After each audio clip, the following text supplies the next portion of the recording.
বাংলাদেশের মানুষের মধ্যে একটা ঐক্যের প্রতীক বেগম খালেদা জিয়া হলো বাংলাদেশের একজন জাতীয় নেতা, মানে ঐক্যের প্রতীক। সেই জন্য সব শ্রেণীর মানুষ তার জন্য জগত তার কার্যকলাপের মধ্যে দিয়ে তার যে দীর্ঘ সংগ্রামী যে জীবন, সেই জীবনের মধ্যে দিয়ে উনি এটা অর্জন করেছেন। এটাই হলো আজকে বাংলাদেশের মানুষের সবচেয়ে বড় পাওয়া।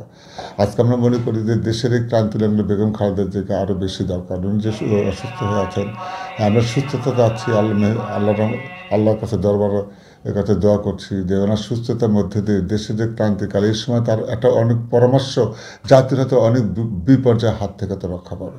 ৯১ সনে রাষ্ট্র ক্ষমতায় আসার পরে বিগত দিনের স্বৈরাচার এরশাদ বিরোধী আন্দোলন যে দুর্বার আন্দোলন সে উনি নেতৃত্ব দিয়েছিলেন, সেই সময় ছাত্ররা অনেক রাজপথের সময় ব্যয় করেছে, অনেক সময় নষ্ট হয়ে গেছে। ওই সময় আমি বেগম খালেদা জিয়াকে আমি বগুড়া সাইকেল রোডে আমি একটা আবেদন করেছিলাম যে ম্যাডাম, আমার ছেলেরা তো রাজপথে আন্দোলন করেছে, তারা পড়াশোনা তো করার সুযোগ পায়নি, তাদেরকে প্রাইমারি স্কুলে চাকরি দিবেন আপনি দেওয়ার করা।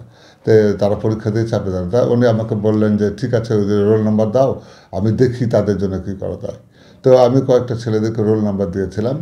উনি কয়েক মাস পর আসে আমাকে আবার ডাকলেন, ডাকে বললো যে হিনা শোনো, তুমি যে ছেলেদেরকে মানে আমাদের চাকরির জন্য সুপারিশ করেছিলা, ওরা আসলে চাকরি করার মতন তাদের কোনো অবস্থান নেই।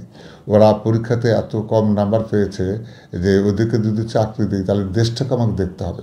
যে তুমি এক কাজ করো, ওদেরকে ব্যবসা করতে বলো, আমি প্রয়োজন পড়লে ব্যাংকে বলে দেবো ওরা ঋণ করুক।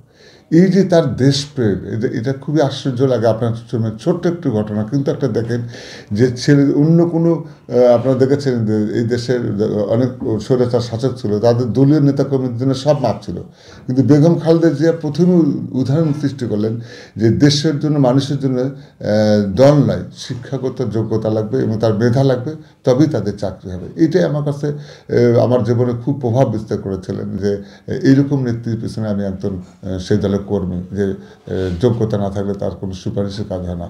তো এই জন্য এরকম একটা মানুষ ছিলেন। আপনারা দেখেছেন যে উনি আন্দোলন সংগ্রাম করতে যে ওনার সন্তানকে হারিয়েছেন, এক সন্তান চিকিৎসার বিদেশে গেছেন। উনি যখন জেলখানা, ওনার মা মৃত্যু হয়েছে, ওনার স্বামী এই দেশের জন্য মানুষের জীবন। তো বেগম খালেদা জিয়া মানে একটা সংগ্রামী জীবন। বেগম খালেদা জিয়া মানে একটা মাথা নিচু না করে মাথা উঁচু করে দাঁড়ানোর মতন। তো এই মানুষটার জন্যে আজকে আমরা সবাই এই ভারাক্রান্ত হৃদয়ে আছি। আমরা মহানবুল্লাহ কাছে দোয়া করছি, দোয়া করবেন আল্লাহ পাক যেন তাকে সুস্থতা করে দেয়, ওই জাতির ক্রান্তি লাগলে তার জন্য আরও ভূমিকা রাখার আরও সুযোগ করে দেন।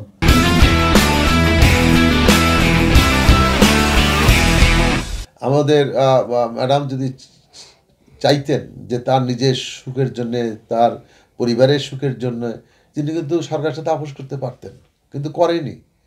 তার নিজের পরিবারের কথা চিন্তা করে নাই, নিজের কথা চিন্তা করে নাই, এবং তিনি দেশবাসীর জন্য চিন্তা করেছেন, দেশের স্বাধীনতা গণতন্ত্রের জন্য চিন্তা করেছেন, দেশের মানুষের কল্যাণের জন্য চিন্তা করেছেন, এই গণতন্ত্র পুনরুদ্ধারের কথা চিন্তা করেছেন বলেই তিনি কোনো সময় সরকারের সাথে আপোষ করেননি। এবং আপোষ করেনি বিধায় আজকে আমরা যেটা মনে করছি যে ফ্যাসিস্ট আওয়ামী সরকার তাকে মিথ্যা মামলা কারাগারে নিয়ে তাকে স্লো পয়জনিংয়ের মাধ্যমে হত্যার চেষ্টা করেছে, এবং তারই আজকে কুফলগুলো আমরা লক্ষ্য করছি যে ম্যাডাম এত অসুস্থ হয়ে পড়েছেন।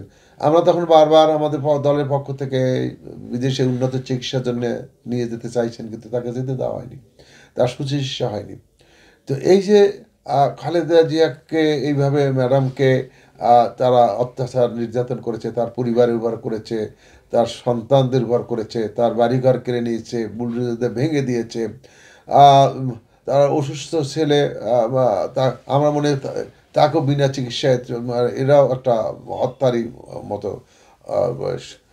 তারপর তার ছেলে থেকেও আরেকজন ছেলে বিএনপি ভারপ্রাপ্ত চেয়ারম্যান তারেক রহমান দেশের বাইরে। এত কষ্ট, এত নির্যাতন তিনি কিন্তু সহ্য করেছেন দেশবাসীর জন্য শুধু। কাজে আজকে আমরা মনে করি আমাদের ম্যাডাম বেগম খালেদা জিয়া এখন এদেশের মানুষের কাছে ঐক্যের প্রতীক হয়ে দাঁড়িয়েছে। খালেদা জিয়া দেশের স্বাধীনতা গণতন্ত্র রক্ষার প্রতীক হিসেবে দাঁড়িয়েছেন। আমরা মনে করি এবং দেশবাসী মনে করেন খালেদা জিয়া দেশের মানুষ সকলের সম্পদ, এদেশের সর্বস্তর মানুষের সম্পদ। যে আজকে খালেদা জিয়ার সুস্থ হয়ে ওঠা অত্যন্ত জরুরি, যার জন্য দেশবাসীর কাছে, সবার কাছে আমরা দোয়া চাই এবং সর্বস্তরের মানুষ আমাদের নেত্রীর জন্য দোয়া করছেন।